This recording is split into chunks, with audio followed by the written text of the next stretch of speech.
go. And then chapter 6, The People That Lived in Hiding. Now began the happiest times that Caspian had ever known.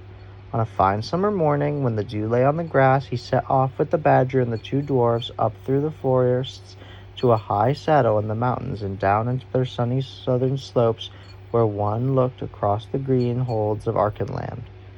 "We will go first to the 3 bulgy bears," said Trumpkin. They came into the glade of an old hollow oak tree covered with moss, and Truffle Hunter tapped his paws 3 times on the trunk. And there was no answer. Then he tapped again, and a woolly sort of voice from inside said, "Go away, it's not time to get up yet." But when he tapped a 3rd time, there was noise like a small earthquake from inside, and a sort of door opened that came out 3 brown bears, very bulgy indeed, and blinking their little eyes. And when everything had been explained to them, which took a long time because they were so sleepy, they said, just as Truffle Hunter had said, that a son of Adam ought to be the king of Narnia, and all kissed Caspian very wet, snuffly kisses they were, and offered him some honey, and Caspian did not really want honey, without bread, at that time in the morning, but he thought it polite to accept. It took him a long time afterward to get unsticky.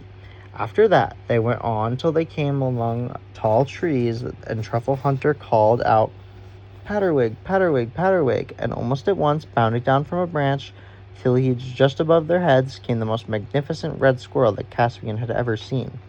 He was far bigger than the ordinary dumb squirrels which he had sometimes seen in the castle gardens. Indeed, he was nearly the size of a terrier, and the moment you looked at his face you could see that he could talk.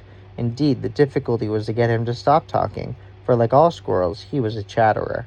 He welcomed Caspian at once, and asked if he would like a nut, and Caspian said thanks, he would.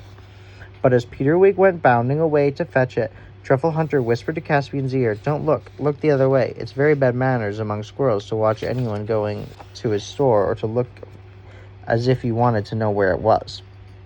Then Patterwig came back with the nut, and Caspian ate it, and after that, Peterwig asked if he could take any messages to other friends, "For I can go nearly everywhere without setting foot to the ground," he said. Truffle Hunter and the dwarf thought this a very good idea, and gave Peterwig messages for all sorts of people with queer names, telling them all to come to the feast in the council of Dancing Lawn at midnight 3 nights ahead.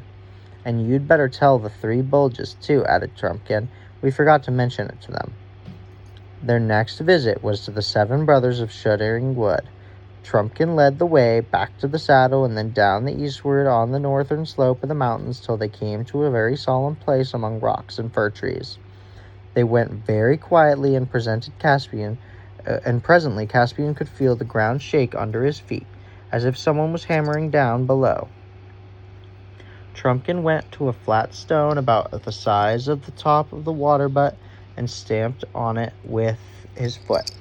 After a long pause,